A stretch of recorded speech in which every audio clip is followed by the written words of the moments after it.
So ఇప్పటి వరకు వాళ్ళ అభిప్రాయం చెప్పారు. మీరేమనుకుంటున్నారు అన్వేష్ మాటల గురించి? చాలామంది హిందూ దేవతలను అవమానించాడు, అది మత కోణంలో అతనిపై కేసు పెట్టాలి, మతాల మధ్య చిచ్చు పెట్టే విషయం గురించి అన్నారు.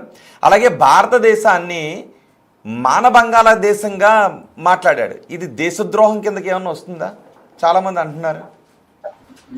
సార్ ఇది ఆ కోణం కింద కేసు రాకపోవచ్చు అండి, కానీ ఒకటి గుర్తుపెట్టుకోండి, గోదావరి జిల్లా నుంచి ఒక అబ్బాయి ఒక దేశ సంచారిలాగా విదేశాలలో తిరుగుతున్నప్పుడు ఈ దేశ మట్టి మీద పుట్టాను అన్న ఒక చిత్తశుద్ధి లేకపోవడం, దేవతామూర్తుల్ని మనం ఎంత గొప్పగా కొలుస్తున్నటువంటి దేవతామూర్తుల మీద అత్యాచారాలు మానభంగాలు జరగలేదా అని మాట్లాడడం, అది ఎంత అవహేళనగా ఉందంటే అదే ఒక విదేశీయుడు మాట్లాడితే అతనికి మనం ఎక్స్ప్లెనేషన్ ఇవ్వాల్సి వచ్చేదేమో, ఎందుకంటే అతనికి తెలియదు కదా మన దేవతల గొప్పతనం గురించి. కానీ భారతదేశం నుంచి వెళ్ళిన వాడు అలా కుక్కలా మురుగుతుంటే వాడికి మనం సమాధానం చెప్పాల్సిన పని లేదు. కానీ ఆ మురిగే కుక్క వెనకాల ఉన్నటువంటి ప్రతి ఒక్కరికి చెప్తున్నాం, ఇలాంటి వాడిని పెంచి పోషించాల్సిన అవసరమా?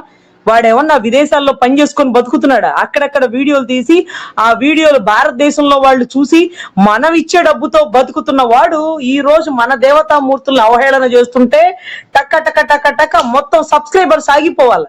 వాడిని భారతదేశంలో అడుగు పెట్టించి భారతదేశం మట్టిని తాకాల, వాడి నేల నాకాల.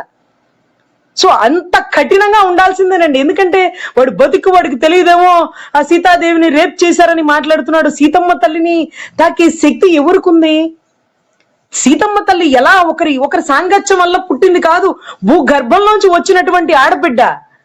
భూగర్భంలోంచి వచ్చింది ఆవిడికి తల్లి తండ్రి అంటే మనం చెప్పలేం. ఇక అంత గొప్ప జన్మ ఆవిడది, అంత గొప్ప జన్మ. మీరు ఒకటి గమనించండి, చిన్నప్పుడు పసిబిడ్డగా బంతాట ఆడుకుంటే శివధనస్సు కిందకి బంతి వెళ్ళిపోతే శివధనస్సు అలా ఎత్తి బంతి ఇలా తీసి మళ్ళీ అట్టే శివధనస్సు పెట్టి ఆడుకున్న పసిబిడ్డ. ఆ పసిబిడ్డ ఒక వయసుకు వచ్చాక ఆ శివధనస్సును ఎత్తే వాళ్ళని తీసుకొస్తుంటే ఒక్కడు ఎత్తలేని పరిస్థితి అయింది. అంటే ఆ శివధనస్సు కూడా ఎత్తలేని రావణుడు సీతమ్మ తల్లిని ఎత్తుకుపోగలడా?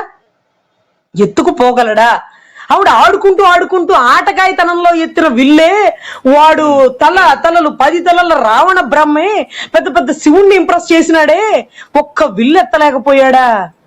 అంటే అంత గొప్ప తల్లిని వాడు తాకగలడా అండి? కేవలం అదే సమయంలో నాన్వేషణ ఒక క్వశ్చన్ అడుగుతూ ఉన్నాడు. చాలా మంది ఇంతకంటే దారుణంగా మాట్లాడిన వాళ్ళు ఉన్నారు, ఇక్కడ ఉన్నారు, హేతువాదుల ముసుగులో ఉన్నారు, మిగిలిన వాళ్ళు ఉన్నారు. ఇప్పటికీ యూట్యూబ్లో కొన్ని కొడితే వస్తాయి, దానిపైన స్టాండ్ అయి ఉంటారు కూడా.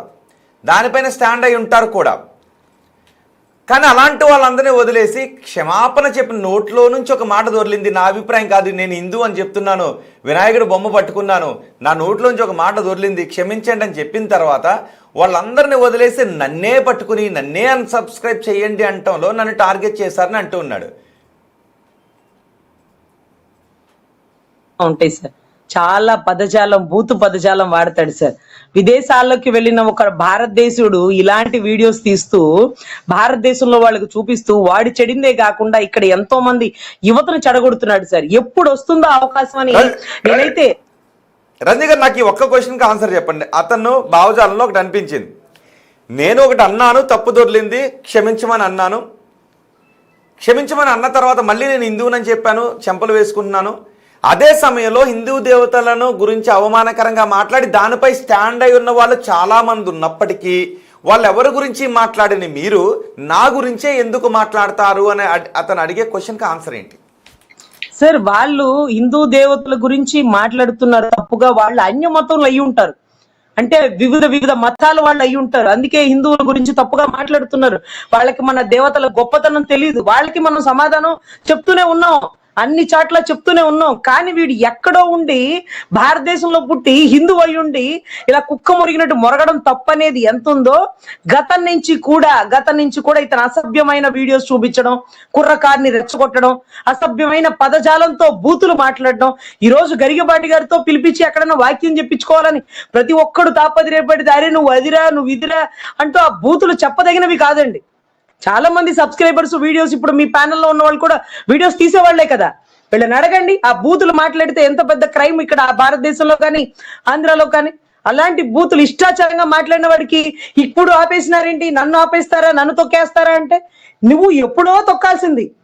నీకు అవకాశం ఈ రోజు సీతమ్మ తల్లి నీ ద్వారా అంటే మాకు ఇచ్చిన అవకాశం. ఈ రోజు వాడి నోరు ఇప్పుడు కట్ చేయండి, వీడి వల్ల యువత పాడైపోతుంది. ఈ వల్ల అసలు నిజంగా ఎప్పటి నుంచో అనుకుంటున్నామండి. 100% ఇప్పుడు కరెక్ట్ గా దొరికాడు. తల్లిని గురించి తల్లి లాంటి భరతమాతలాగా ఇక్కడ పుట్టి అక్కడికి పోయిన వాడు, అందులో గోదావరి జిల్లా వేదల్లా ఘోషించే గోదావరి అంటారు. అంటే వేదాలు ఘోషిస్తాయి అన్నటువంటి ప్రదేశం. అక్కడి నుంచి పోయిన కుక్క విదేశాల్లో మురిగేటటువంటి పరిస్థితి ఈ రకంగా ఉన్నప్పుడు ఇది కూడా కట్ చేయడానికి ఒక కారణం అండి. సబ్స్క్రైబర్స్ ఆగిపోవాలి, వాడు భారతదేశంలో అడుగు పెట్టాలి, వాడు ఈ భరతమాత నేలను నాకాల, అంతే, దాంట్లో సందేహం లేదు. ఇంకా చాలా మంది ఉంటే వాళ్ళకి పనిష్మెంట్ పడుతుంది. ముందు నువ్వురా నీకు అదే కదా. ఒక లాయర్ గా చెప్పండి. చాలా మంది అడుగుతున్నారు అంటే కృష్ణకాంత్ గారు ఈ క్వశ్చన్ మీకే అడిగారు ఒకరు. పీపుల్ ఆర్ మిస్సింగ్ ఒక main point directly from BJP, an official spokesperson మీకే. Why are they arguing, speaking? You have government in state and central. Why are you doing? Okay, మీకే అతని ఉద్దేశం ఏంటి అంటే సెంట్రల్లోనూ ఇక్కడ ఆంధ్రప్రదేశ్లో మీ కూటమి ఉంది, సెంట్రల్లో మీరే ఉన్నారు, ఆయన తీసుకుని రావచ్చు కదా, ఎందుకు ఇన్ని మాట్లాడని అనుకుంటా.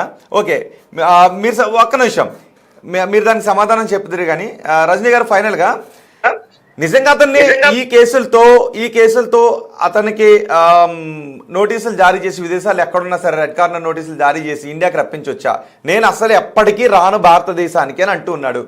రాకుండా ఉండగలడా?